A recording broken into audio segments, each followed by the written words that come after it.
जय हिंद मित्रों, नमस्कार। नमो ज्योतिष में आपका बहुत बहुत स्वागत है। आइए आज एक और विषय लेते हैं। वही साधारण सा व्यवहारिक जीवन में चलने वाली बातों को ही लेते हैं। हमारा जीवन 3 खंडों में विभक्त रहता है। एक बचपन, दूसरा जवानी और तीसरा बुढ़ापा। बचपन जो होता है वह अपने आधार पर हम नहीं रहते हैं, अपने आधार पर नहीं जीते हैं। माता पिता के अनुसार अपना जीवन बीतता है। लेकिन जवानी में हमारे अंदर कुछ सोच समझ आ जाती है और हम अपने स्तर पर, अपने समझ और सोच पर उसको बिताते हैं। और बुढ़ापा का क्या कहना आप लोग सभी जानते ही होंगे। ये तीनों समय में हमारे जीवन में ग्रह, कोई ना कोई ग्रह आते जाते रहते हैं।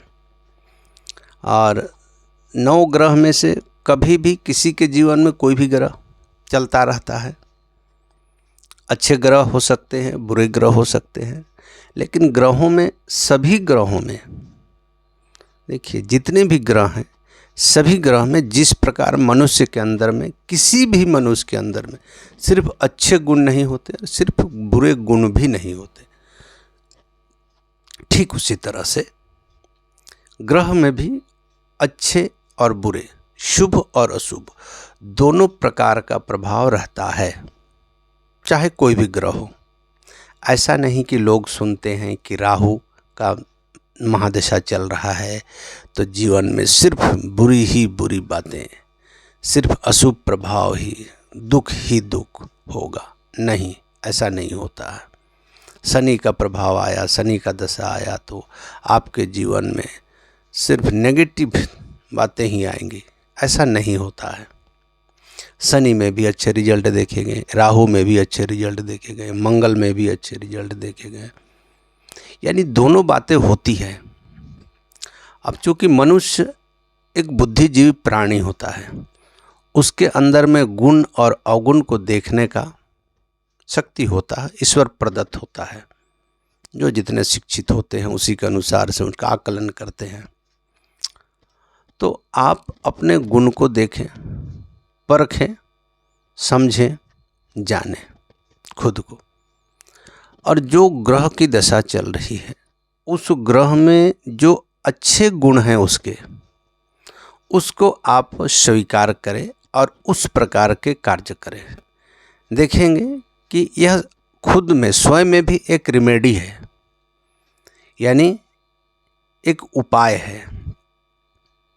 जैसे मंगल का अगर दशा चल रहा है तो मंगल ताकत का, शरीर के मांसपेशियों का तत्व कारक होता है।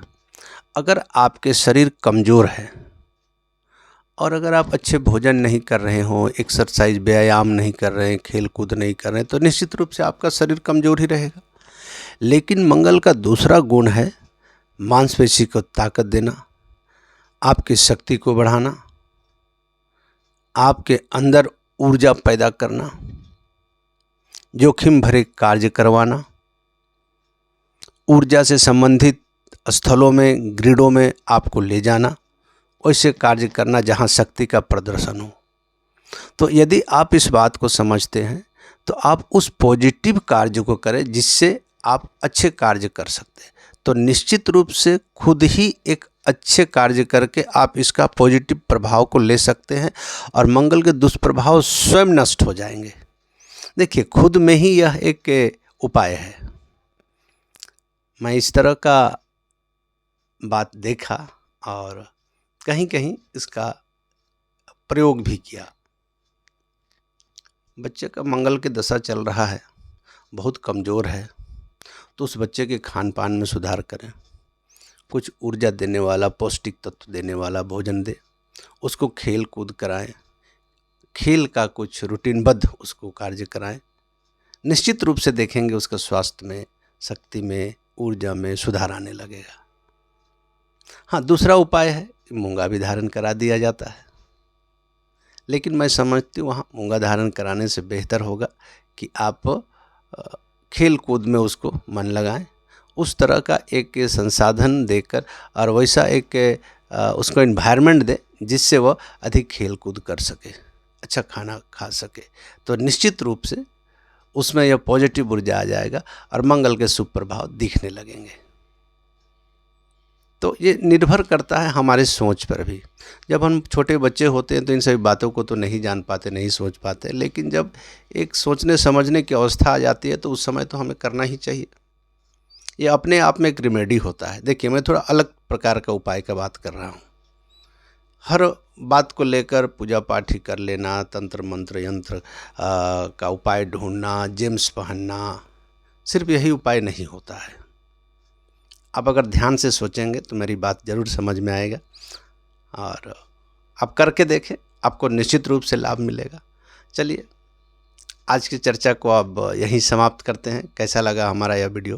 मेरे चैनल में यदि नए होंगे तो सब्सक्राइब ज़रूर करें और लाइक कमेंट जो समझ में आपको आए।